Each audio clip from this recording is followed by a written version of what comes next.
আসসালামু আলাইকুম। ইনশাআল্লাহ আশা করি সবাই ভালো আছেন। আলহামদুলিল্লাহ আমিও ভালো আছি। যেখান থেকে আমার ভিডিওটি দেখছেন সবাইকে অসংখ্য ধন্যবাদ ও সবার প্রতি ভালোবাসা রইল। তো একটা কথা আমি আপনাদেরকে বলি, যেটা হচ্ছে আজকে আপনারা জানেন যে ফ্যামিলি বিষয়েও কিন্তু রিজেক্ট করা হয়েছে। তো এই রিজেক্টের কারণটা আমি আপনাদের মাঝে উল্লেখ করব।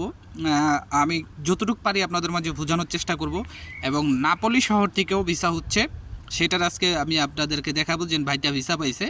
তা আর কিছু কথা বলবো যেগুলো আপনাদের শোনা ইম্পর্ট্যান্ট, হয়তোবা এগুলো শুনলে হয়তোবা আপনাদের জন্য খুব উপকারে আসবে ইনশাআল্লাহ।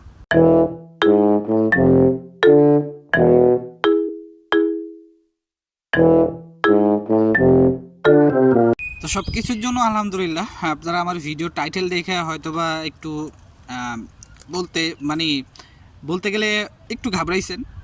অনেকে আমাকে মেসেজ করেন যে ভাই তোমার কথাই হয় না, কিছু হয় না। আসলে প্রকৃত কথাগুলি বললে তখন আপনাদের কাছে ভালো লাগবে না। তো যাই হোক, প্রথমে আমি ভিসার মানে সুখবরটা দিয়ে শুরু করি। আপনারা স্ক্রিনে দেখতে পারতেছেন, এটা হচ্ছে নেপোলি শহরের নুলস্তা 2025 মানে নতুন অ্যাপয়েন্টমেন্ট পেয়ে আপনার 15 তারিখে, গত মাসের 15 তারিখে উনি জমা করছিলেন এবং আজকে 4 তারিখ, সেই 4 তারিখে উনি ভিসা কালেক্ট করছে। তো যাই হোক আলহামদুলিল্লাহ, মানে এতটুকু বোঝা যাইতেছে যে মানে সব শহরেই কিন্তু পর্যাপ্ত পরিমাণে কাজ হচ্ছে। আমি যতটুকু আমার মনে হয় তার একটা সিস্টেমের ভিতর দিয়ে যাচ্ছে। এই সিস্টেমটা যদি তারা মানে সর্বদাই পরিচালিত করতে পারে, হয়তো বা আমাদের জন্য কোনো ভালো একটা সুযোগ আসবে। তো অনেকে আপনাদের অনেকভাবে বিভ্রান্ত করার চেষ্টা করবে, ভিডিওর টাইটেল বা অনেক ধরনের লোগো লাগাবে যে এই শহরের বিষয় হচ্ছে না, এই শহরের বিষয় হচ্ছে না। আসলে এগুলা কোনোভাবেই আপনার মানে গ্রহণযোগ্য নয়, কেননা বিশেষ করে আমার কাছে।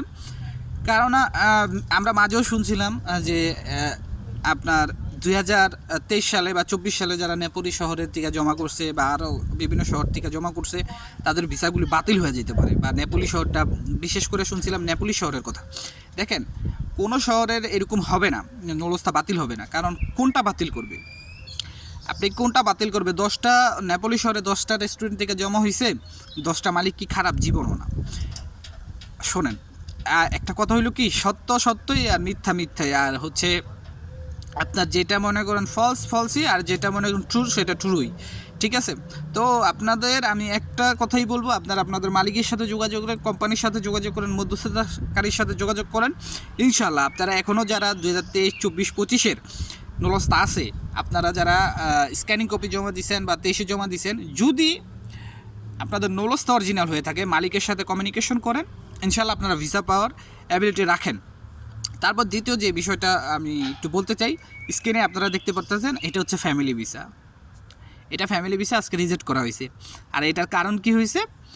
ফ্যামিলি ভিসার এখানে দেখেন, আমি আপনাদের ইংলিশের সাথে বাংলাও করে দিছি, বা আপনারা এখান থেকে স্ক্রিনশট নিয়ে, এটা অলরেডি ভাইরাল হয়ে গেছে, মানে যারা ইতালির ভিডিওগুলো দেখেন, যে এই যে যে ব্যক্তিটা তার ওয়াইফের জন্য মানে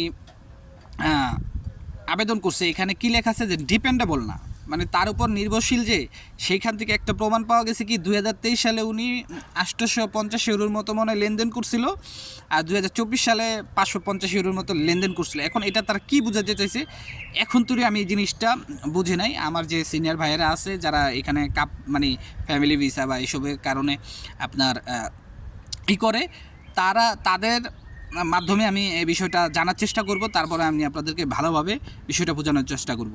বেসিক্যালি ফ্যামিলি ভিসার জন্য আমি যেটা যতটুকু এখন তুরিও জানি বা আমার জ্ঞানে যতটুকু আছে, সেটা হচ্ছে আপনার যদি হাজব্যান্ডের একটা বাৎসরিক ইনকাম থাকতে হয়, যেটা মেবি আপনার 10,000 ইউরো, তারপর যদি সন্তান থাকে 13,000 ইউরো, এরকম সামথিং এরকম থাকে যদি আমার ভুল না হয়ে থাকে।